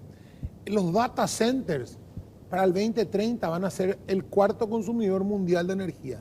Hoy hoy en día consumen más energía que Francia entera, los data centers a nivel mundial. Y eso no es criptominería, es Eso solamente data center. Inteligencia artificial. Sí, y Ya. eso no vas a pararlo. No se va a parar. Eso se no va a puede parar. regular, no se es va a así, parar. no, porque yo poquito minería puedo parar. Vamos a decir, paro. Pero ¿qué voy a hacer cuando yo me venga en los data centers y yo venga acá, me diga, bueno, yo quiero instalar un data center y en el 2030 te usen, imagínate, la misma energía que la India? Una locura, sí. el país más grande, más habitante del mundo. Sí, hoy día ya están consumiendo más o menos unos 400 teravatios hora. Más que Francia, ¿sí? imagínate. Y se piensa que para el 2030 eso se duplique, es decir, estamos hablando de varias veces Itaipú, ¿no? Sí. Es decir, hoy día Y sería eso más o no menos vamos a atajar. 5 veces Itaipú, hoy día, y van a llegar a 10 veces Itaipú. Y no dentro de vamos a poco atajar tiempo, eso. ¿no? Ahora, nosotros tenemos que ver, en el sentido de política, hasta cuánto, ¿no? Y hasta cuándo vamos a permitir ese tipo de inversiones. Yo no estoy en contra de ellas, ¿no? Pero tenemos que poner un límite, ¿no? Y otra cosa, combatir las ilegales, ¿no? Porque Sí. en ese sentido se han instalado muchas, hasta hoy día continúan las ilegales, ¿no? Y eso hay que combatir, porque eso repercute en nuestras pérdidas eléctricas, ¿no? Que son muy elevadas, ¿no? Comparando con indicadores de América Latina, ¿no? Entonces hay que combatir a esas ilegales, pero también a otros usuarios que están ahí robando energía, Claro. ¿no? Cuando hablas, profesor, de esta crisis y que llega un momento en que ahora me parece, no sé si el término es desesperado, pero nos estamos enfocando y estamos mirando. Sobre todo lo que pasó en países europeos, en España, lo último, el apagón. Y nos preguntamos por qué se dio ese apagón. La ANDE, acá estuvo también, no hace mucho, el presidente de la ANDE, el ingeniero Félix Sosa, y nos mostró detalladamente en un PowerPoint el plan maestro de la ANDE, y que ahí yo me enteré, dije, estamos preparados nosotros. No es que no tenemos nada proyectado en el caso de esa crisis de potencia que decís, no de energía. ¿Y cómo ves ese plan maestro? Como por ejemplo, y vi que Itaipú ya está haciendo una cuestión experimental, lo de los paneles solares, lo de la energía fotovoltaica, etcétera, etcétera. ¿Cómo ves eso, profesor? Bueno, en primer lugar hay que decir lo siguiente. Tenemos que dar un voto de confianza a nuestra empresa estatal ANDE. Ella ya enfrentó desafíos enormes en los últimos 50, 60 años. Hace 60 años Paraguay era como Haití, tenía 25% de la población que tenía acceso a la energía eléctrica, ¿no? Y gracias a la ANDE, hoy día más del 99% de la población tiene acceso a la energía eléctrica, ¿no? Hizo inversiones pero fabulosas en transmisión y distribución. Entonces hay que darle un voto de confianza a los técnicos de la ANDE, principalmente a los técnicos que yo creo que son excelentes, son lo mejor que tenemos en el sector eléctrico, ¿verdad? Entonces, en primer lugar yo creo que es eso, darle el voto de confianza a la ANDE. La ANDE viene ya realizando planes de generación hace ya bastante tiempo, no es ahora, ¿no? Si uno va a los planes maestros anteriores, también ya aparecía la preocupación de generación, porque hasta ahora había sido transmisión y distribución. Teníamos resuelto el tema de generación con Itaipú y después con Yacyretá y Acaragüe, y bueno, entonces la concentración antes era transmisión y distribución, y ahora es todo, es generación, transmisión y distribución, y la ANDE tiene un plan maestro, ¿no? Ahora, en ese plan maestro que da varias opciones, ¿no? Son 4 escenarios, entiendo yo, que están manejando, 2 escenarios sin centrales binacionales a futuro y 2 escenarios con centrales binacionales a futuro, ¿no? Uno de ellos sería Corpus, ¿verdad? Las binacionales serían, por ejemplo, Corpus Christi, ¿no? ¿Y la otra? y la otra sería Itatita Corá, ¿no? Que sería una opción también, pero yo creo que la ven tal vez un poco menos viable por estas cuestiones ambientales que hemos dicho, ¿no? Ahora, cualquiera de esas binacionales va a necesitar de una negociación con Argentina, para que es una cuestión que no es fácil, ¿no? Una negociación bilateral siempre difícil, ¿no? Se tiene que avanzar en ese sentido y generar en este momento un ambiente favorable para que esa negociación se dé y sea favorable para estos emprendimientos. Prácticamente en todos los escenarios se habla de lo que a mí me parece que es lo más viable y seguro, que es la energía solar. La energía solar es la que realmente podemos aprovechar de manera rápida. Los costos de capital son los más bajos que existen actualmente, en toda la historia. En 20 años se redujeron, pero dramáticamente, como unas 15 veces, ¿no? Cuando yo estaba estudiando eran como $15.000 el kilovatio de un panel fotovoltaico. Hoy día $500, los menonitas nos dan ejemplo de eso con prácticamente 5 megavatios instalados, ¿no? Son $500 el kilovatio, es decir, es un costo bajísimo, ¿no? Después están las baterías, ¿no? Las baterías de litio, que es para almacenar energía. ¿Por qué? Porque el tema con energía solar es que tenemos durante algunas horas en el día, ¿sí? Y durante las horas que tenemos sol, no es el sol efectivo con toda su radiación. La mejor radiación tenemos al mediodía, aproximadamente, ¿no? Entonces se dice que de la mejor radiación que podemos tener en un día de 24 horas es 5 horas.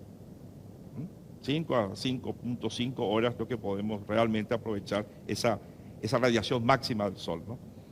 Entonces, ¿qué pasa? Nosotros no podemos tener esa energía a la noche si dependemos solamente de los paneles fotovoltaicos. Entonces, por eso hay que ver una manera de almacenar energía.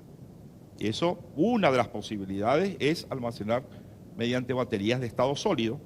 Las más efectivas en ese sentido son las de iones de litio, que son las que consiguen almacenar mayor cantidad de energía por kilogramo, que son muy efectivas en ese sentido. Y la ANDE, en su plan maestro, ha incluido también esas baterías. Ahora, son inversiones caras, es decir, una cosa es los costos de capital de paneles fotovoltaicos, que son relativamente bajos, y otra cosa son las baterías, eso encarece la inversión. Además de toda una electrónica de potencia que se llama, para que esa energía pueda llegar a la red, diríamos así, de manera segura, confiable y con los indicadores, diríamos así, de seguridad que son necesarios, ¿no? Entonces, porque hay que recordar que la energía solar, a través de los paneles fotovoltaicos, produce en corriente continua, ¿no? Entonces, eso hay que tener una serie de electrónica involucrada para poder entregar energía a la red, ¿no? Esta inversión y esta inauguración que se hizo el fin de semana pasado, en la zona de Valenzuela, esta subestación de la ANDE, a mí me pareció una obra, justo eso que dijiste, démosle un poco también nuestro voto de confianza a la ANDE. Y hoy es la subestación más grande del país y lo que va a permitir también la integración, ¿verdad?, en la generación de energía de Itaipú y Yacinetá, que es la única subestación que va a lograr esa integración, ¿verdad? Y eso ha implicado una inversión importante para la ANDE y significa que nos estamos preparando. Por eso también me agrada eso que decís, profesor, que no nos desesperemos, porque he escuchado voces de desesperación diciendo nosotros no nos estamos preparando para el futuro, miren lo que pasa en otros países, miren lo que pasa en Europa. Y en ese sentido me parece que nosotros estamos haciendo bien las cosas, nos estamos preparando, entonces no hay que tener una mirada tan fatalista, me parece. Y yo creo que una cosa es preocuparse, sí, por el futuro y hacer los planes. Otra cosa es alarmar demasiado, tipo un terrorismo así de que no, va a haber el apagón el día de mañana. Yo creo que no es así, ¿no? Tampoco es como para quedarse de brazos cruzados, ¿no? Y tampoco es para decir que la ANDE es la culpable de todo, porque hay que darle recursos financieros a la ANDE, ¿no? Porque las cosas no se hacen, es decir, una central de generación no se hace sin dinero. Es necesario que nosotros también veamos cómo darle esos recursos a la ANDE, ¿no? Por ejemplo, estos excedentes económicos fabulosos que se consiguieron en la negociación el año pasado con Itaipú, ¿verdad? Yo creo que una parte de esos recursos tienen que ser destinados a la ANDE. Eso sin duda, ¿no? Sin duda, ¿no? Porque eso va a ayudar a que se hagan las inversiones necesarias. Ahora, también yo siempre le daría los recursos a la ANDE, pero diría, va a tener que reducir sus pérdidas eléctricas por lo menos Claro. un punto porcentual por año. Vamos a llegar al año 2030, entonces con por lo menos 5 puntos porcentuales por debajo, vamos a llegar a 24, ¿no? Que es el nivel de pérdida que teníamos hace unos 10 años. ¿Sí? Pero esa pérdida, ¿por qué se da? Bueno, hay pérdidas que son técnicas y realmente eso no se puede evitar, ¿verdad? Pero hay pérdidas que se refieren a robo de energía. ¿Cuánto sería eso, el total de los 29? Sería más o menos un 11%, 11-12% aproximadamente de robo. ¿No? Estamos hablando de montos siderales por año. Y de eso, según los estudios que la ANDE ha hecho con la Universidad de Buenos Aires, una consultoría, se puede llegar a reducir la mitad. Es decir, llegar de 12 a 6% de pérdidas comerciales, como se llama, pero eso representaría un ahorro para la ANDE de 70 millones de dólares por año. Por año. Ahí está la plata que querés. Por año, 70 millones de dólares por año. Es decir, no es una cosa que es un año. Hay gente que dice, no es significativo. A ver, si me dan 70 millones de dólares una sola vez es una cosa. Ahora, si me dan 70 millones de dólares por año. 5 años. No, y 5 años. En 5 años son 350 millones de Es dólares. otra línea. ¿No? Sí. Entonces, yo creo que habría que ver la manera de darle los recursos a la ANDE, ¿no? Y está siempre el tema de tarifa, ¿eh? No nos vamos a salvar en algún momento, no sé cuándo, pero tendrá que haber qué sensible. algún Tema incremento sensible, tarifario ¿verdad? en algún momento, eso es inevitable, ¿verdad? Porque la energía que va a venir a futuro, ¿no? Va a ser una energía más cara, ¿no? Eso no hay vuelta que darle, ¿no? Bueno, Ahí se puede también sectorizar los aumentos, ¿verdad? O sea, determinados grupos más sensibles, no aumentarle tanto a los Hay grupos muchas menores. medidas que se pueden hacer para, diríamos así, postergar la situación más penosa, ¿no? Eficiencia energética, por ejemplo, ¿no? Es decir, nosotros gastamos mucho, es decir, gran parte de ese pico de la demanda máxima, no es solamente el tema de las criptomineras, que esas ahí pueden ser más o menos controlables, ¿no? Pero está el tema de aire acondicionado. Cuando la temperatura supera los 40 grados Celsius, los aires acondicionados están funcionando a full y la gente coloca a 17 grados, ¿no? Y además, muchas veces sin la aislación térmica necesaria del envolvente. Es decir, que está allí enfriando una habitación, pero de afuera está entrando calor constantemente, ¿verdad? Porque no tiene la aislación Yo creo térmica, que ¿no? inclusive estaba hablando la otra vez con arquitectos, me decían el diseño arquitectónico, eso basado en el blindex, es el peor error que podemos cometer, ¿verdad? Porque es un invernadero. Pero en todas partes tenemos el famoso blindex, ¿no? Sí, no vamos a decir hay que decir la marca, pero es la marca, pero de la superficie vidriada, ¿verdad? Pero realmente tenemos que pensar también en esas medidas de eficiencia energética, ¿verdad? En la construcción, en los equipos de aire acondicionado. Que aquí importamos equipos de aire acondicionado y ahí lo que importa generalmente para el consumidor es el precio. Y ahí vienen de China, y te trae una etiqueta, y esa etiqueta que viene de China, te trae la etiqueta que vos querés, A, B, C, ¿verdad? Porque la etiqueta A es la más eficiente, A++, inclusive más eficiente aún, ¿no? Pero, ¿quién te certifica que esa etiqueta es real? ¿Quién mira la etiqueta? Yo no. Y bueno, para comenzar, tenemos que capacitar a la población, ¿verdad? ¿Quién mira De si que es más cuando va a eficiente? comprar un electrodoméstico, mire la etiqueta. Pero la única etiqueta que aquí es obligatoria es de las luces, pues de las lámparas fluorescentes compactas. Las otras no. Es decir, la única que está aquí certificada, y realmente esto corresponde a Paraguay, ¿no? Pero tenemos hasta normas con relación a aire acondicionado, pero no tenemos todavía un laboratorio de ensayo en Paraguay que nos diga, bueno, este aire acondicionado realmente es muy eficiente en Paraguay. Ese sello necesitamos tener un laboratorio de ensayo, en el INTN, por ejemplo, que nos diga, bueno, estos equipos son buenos y estos equipos no son tan buenos, y que se incentiva a la gente a comprar esos equipos que son más eficientes, ¿no? Yo creo que educación del usuario, es decir, cómo utilizar los equipos de aire acondicionado, ¿no? Cómo trabajar en el envolvente, que sea un envolvente más diríamos así, favorable en términos de aislación térmica, ¿no? Yo creo que todo ese tipo de cosas ayudan a que una crisis no se dé en ese sentido, por lo menos no de manera tan inmediata, ¿no? Hay un trabajo que tenemos que hacer, ¿no? Un trabajo que, sin duda, darle recursos al ANDE, los planes de generación y un apoyo de Cancillería, porque todas estas negociaciones, ya sea con Argentina, para lo que sería Yacyretá Plus, ¿no? Las 3 y después más 7, ¿no? O Itatita Corá o el tema de Corpus Christi, ¿no? Necesitan del apoyo de Cancillería. ¿Y por qué no Brasil?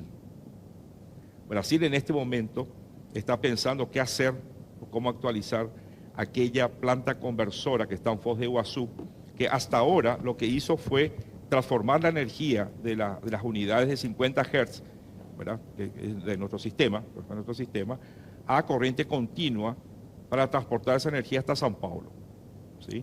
Esa planta conversora que está en Foz de Iguazú, que pertenece a Furnas, hoy día está también con fecha vencida en términos de tecnología, y allí los brasileños tienen que decidir qué hacer con esa planta. Y para nosotros puede ser una oportunidad para permitirnos comprar energía de Brasil. claro. Es decir, son cuestiones que pueden ser resueltas, ¿verdad?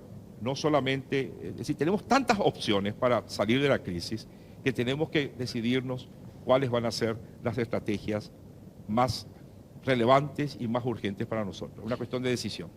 Profesor, gracias por su tiempo, muy amable como Con siempre. mucho gusto. Bueno, nosotros tenemos que hacer una pausa, venimos enseguida.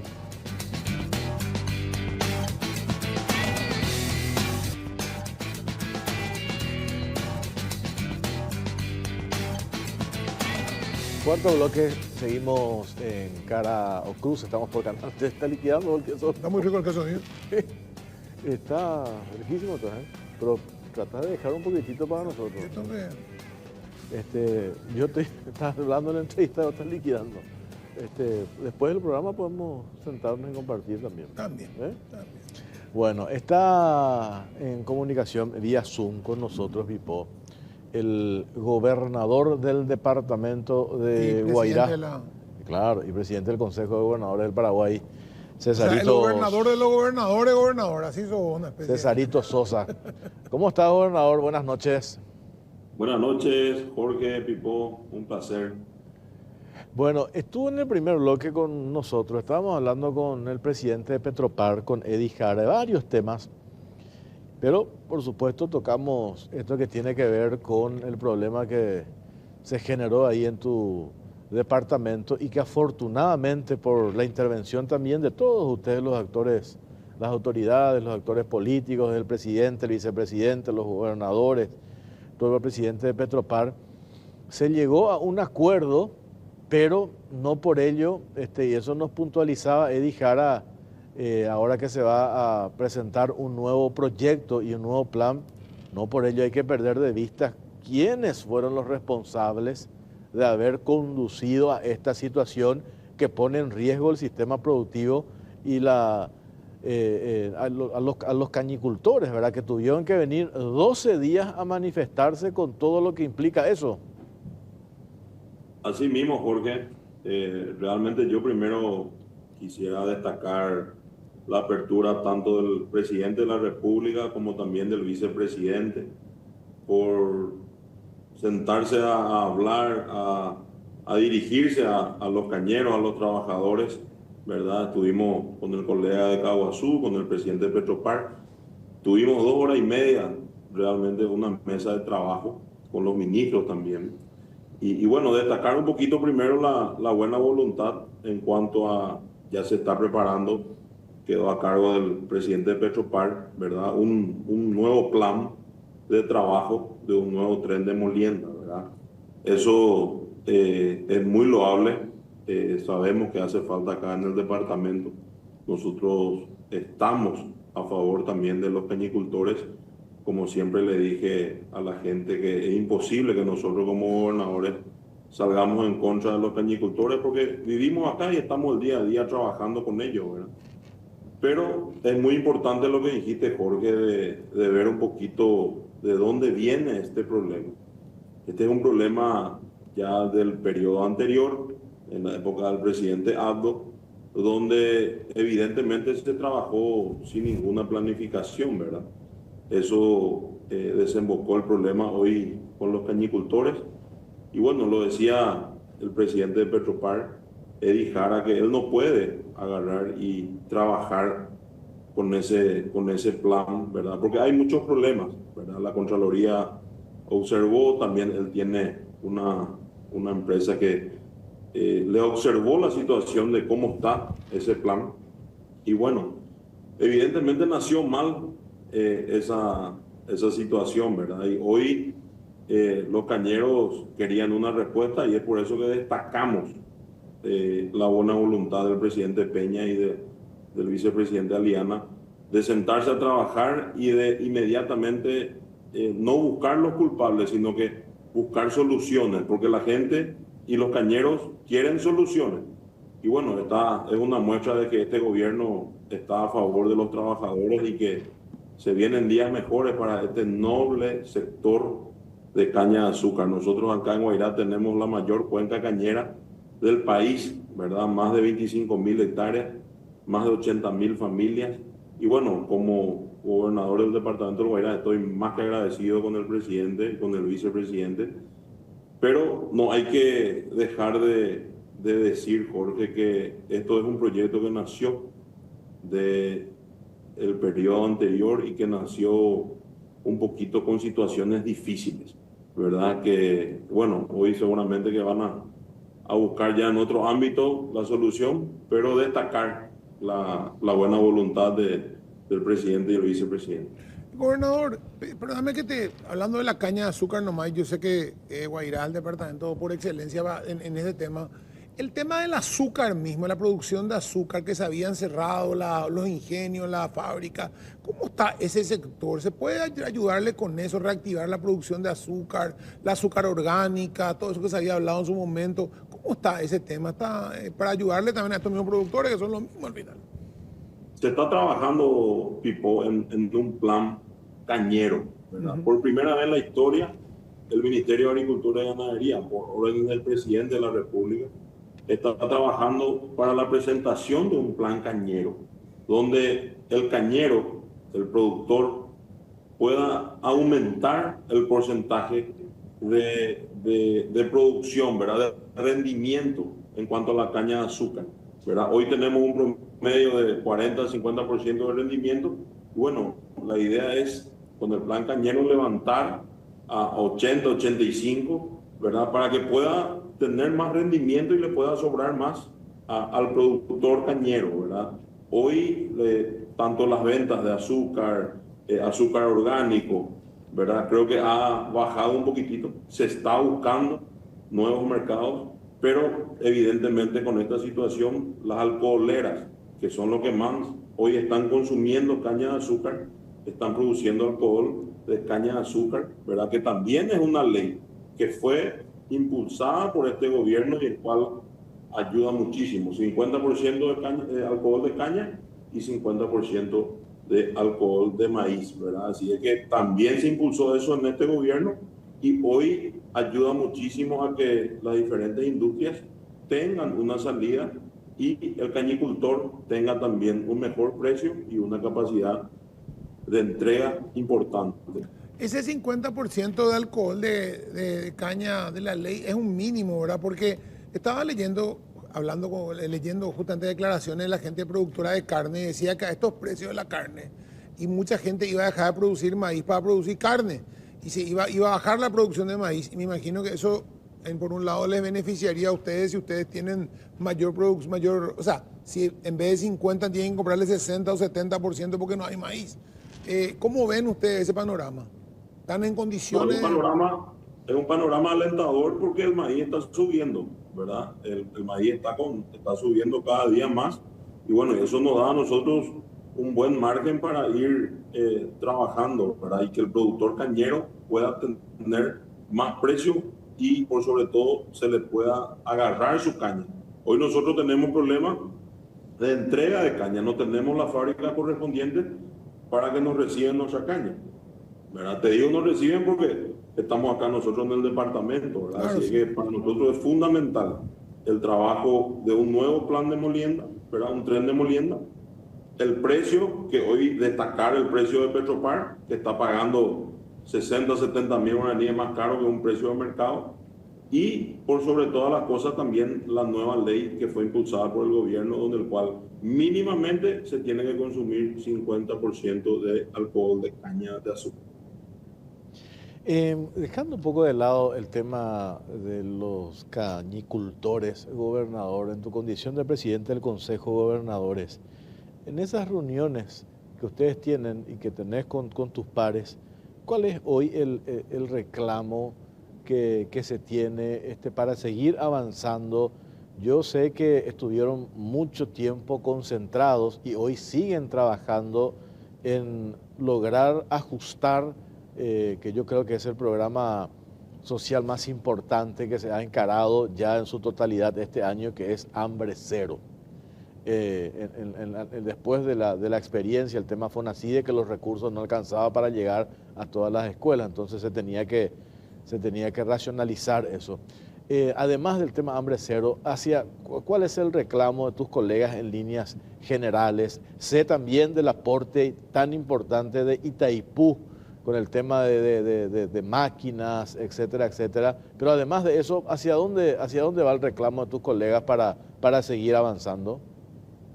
Estamos trabajando fuertemente en el ámbito hoy, Jorge, de salud, ¿verdad? Salud. Primero arrancamos con Hambre Cero, ¿verdad? Hoy se está entregando a más de 7.000 escuelas este programa a más de 1 millón de niños. Luego nos fuimos a la parte de infraestructura, cocinas depósito, ¿verdad? Creo que todos los gobernadores van a hacer más de 700 cocinas depósitos a nivel país, ¿verdad? Mejorar la infraestructura. Y ahora ya no estamos enfocando por pedido del presidente de la República en el ámbito de salud, ¿verdad? Tenemos casi todas las fichas ya preparadas para invertir en salud en las diferentes regiones sanitarias de los diferentes departamentos y bueno, y buscar un poco el nexo, ¿verdad? Mucha gente a veces va y retira valor de 500.000 guaraníes de medicamentos, pero le faltó una gasa y bueno, la pelea ya es por la gasa, ¿verdad? Entonces, buscar un poco que la gente también vaya cooperando y todas las gobernaciones, buscando la descentralización, van a empezar a invertir en salud bajo un direccionamiento de gente técnica que nos va a ayudar muchísimo también a poder paliar la situación, ¿verdad? No podemos nosotros tapar el sol con un dedo, pero ya estamos enfocados hoy a poner todas las fichas en salud. Yo creo que este 2025 va a ser un año donde la mayoría de las gobernaciones van a estar enfocadas en sus regiones sanitarias y en las diferentes USFs de los diferentes distritos del país. Gobernador, el hecho de que haya tan pocas denuncias, muchas de ellas inclusive no tienen sustento sobre el tema Hambre Cero en su primer año y siendo un periodo de prueba, también demuestra que la voluntad que tienen vos y tus colegas, la mayoría, ¿verdad? Vamos a decir, no sé si el 100%, pero gran mayoría de hacer bien el trabajo y han hecho bien el trabajo como corresponde, ¿verdad? O sea, porque se habló mucho, se les criticó mucho antes de empezar, le van a dar los gobernadores, ¿qué van a hacer los gobernadores? Y ustedes demostraron que realmente hay un compromiso con el proyecto de Hambre Cero y realmente el porcentaje de denuncia es impresionante lo bajo, ¿verdad? Porque uno esperaba por lo menos un 2, 3, 5% y no llega a nada, prácticamente eso contaba con los dedos de una mano. Yo te aseguro, Pipo, que después del presidente de la República somos nosotros los gobernadores lo que más queremos y somos más celosos de que salga este plan social, que es algo gigantesco, el mayor plan social de la historia del Paraguay, que hoy, lo dijiste también vos, de 7.000 escuelas, tenemos 32% de reclamos que fueron subsanados de inmediatamente, ¿verdad? Desde el día 1, desde el 24 de febrero que arrancó Hambre Cero, nosotros teníamos a la Contraloría visitando las escuelas. Imagínate, todavía no se bajaron todas las garrafas, todavía no se posicionaron todavía la situación de la parte logística y ya la Contraloría, la INAM, padres de familia, directores, ¿verdad? Todos ya estaban encima, ¿verdad? A nosotros nos gusta el control y bueno, hoy creo que gracias a un gran trabajo en equipo de no solo gobernadores, intendentes, diputados, concejales que visitan y están el día a día en sus diferentes departamentos, este programa se está volviendo un éxito. Realmente no hay deserción escolar, los porcentajes son mínimos, la Contraloría sigue haciendo día a día sus controles y bueno, eso ayuda muchísimo a ir mejorando este plan, ¿verdad? Este es un trabajo en equipo que hoy está dando resultados y está beneficiando a más de 1 millón de chicos. Esto es algo gigantesco. Y la gente, hoy recién, padres de familia están dimensionando el gran aporte del gobierno de Santiago Peña al país, porque esto ya se volvió un plan del país. Esto ya no es acción de Santiago Peña, sino que se volvió un patrimonio del Paraguay de salir a cuidar a lo más sagrado que tenemos, que son nuestros chicos. Por último, gobernador, ustedes que son los referentes políticos en sus respectivos departamentos, ya se están calentando motores mirando las elecciones municipales. En ese sentido, en particular tu departamento, todo esto que desde el gobierno se lleva adelante con estos proyectos, con estos planes, tenés una prensa negativa que todos los días te pinta un escenario catastrófico, una oposición destructiva. ¿Qué dicen la gente? ¿Hay un reconocimiento más allá de toda esta avalancha mediática negativa? ¿Hay un reconocimiento por parte de la ciudadanía? Ustedes que están en contacto todos los días con la ciudadanía, con la gente, de todo esto que se está haciendo. La gente está contenta porque los padres de familia, las calles mismas que vos te vas a recorrer, controlás, uno siente realmente que se está mejorando y que ellos están teniendo días mejores, ¿verdad? No solamente en el darle el desayuno, el almuerzo y la merienda a sus chicos, sino que el ahorro también que produce esto en la familia, ¿verdad? Es algo gigantesco el ahorro que ellos hoy están teniendo y más las obras de infraestructura. Ahora ya tenemos, en especial la Guairá, casi 180 cuadras de empedrado, que va a ser con mano de obras netamente acá del departamento, los asfaltos que están viniendo, la parte social de Coponá se ha reforzado, ¿verdad? Tuvimos casi más de 3.000 de Coponá más en el departamento, a gente que realmente necesita, ¿verdad? Y estamos trabajando día a día y la gente está contenta. Ahora, sí, como bien dijiste, tenemos encima una prensa guiada un poquitito por grupos económicos que lastimosamente no le vamos a dar el gusto, ¿verdad? Pero también destacar que si nosotros le hacíamos caso a esa prensa, hoy el presidente iba a ser Efraín Alegre, ¿verdad? No, y además yo creo que ya como política de Estado, hoy por más prensa negativa que tenga, llegas a sacar hambre cero de la escuela y queman el país, la gente no va a aceptar. O sea, hoy ya la gente ve eso y quiere eso y no hay forma de volver atrás ya. Evidentemente eso es un sueño de algunos delirantes nomás ya. Querer bombardear ese proyecto. Solamente de Guairá van a tener 50.000 padres de familia que van a salir a defender ese proyecto si es que alguien se anima a hacer eso, ¿verdad? Así que mismo se volvió un patrimonio del país. Así que estamos contentos y bueno, expectantes a seguir siendo contralores. Todos somos contralores, padres de familia, directores, intendentes. Así es que creo que esto está en base a un trabajo en equipo que realmente está teniendo un éxito importante y estamos cuidando a lo más sagrado que tenemos, que son nuestros chicos. Y prácticamente, lo decía el ministro Luis Ramírez, ya no hay deserción escolar. Gobernador, gracias por tu tiempo, muy amable. Un abrazo, Jorge Pipó. Hasta luego. César Sosa, gobernador del departamento de Guairá, presidente del Consejo de Gobernadores del Paraguay. Pausa, venimos enseguida.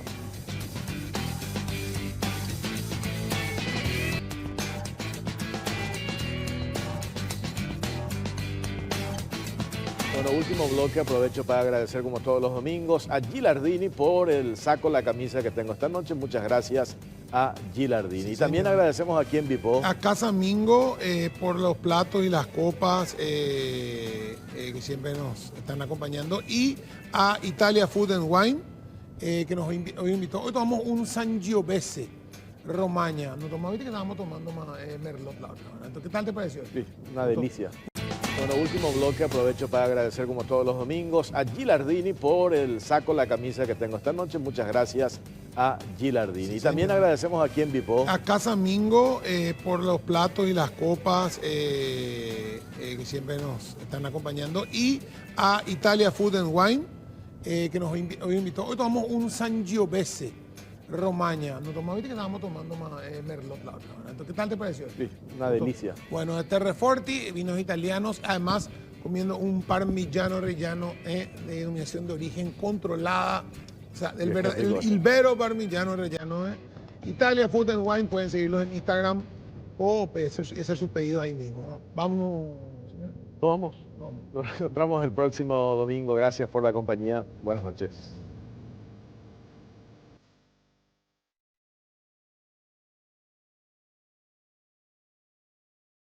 Caro Cruz.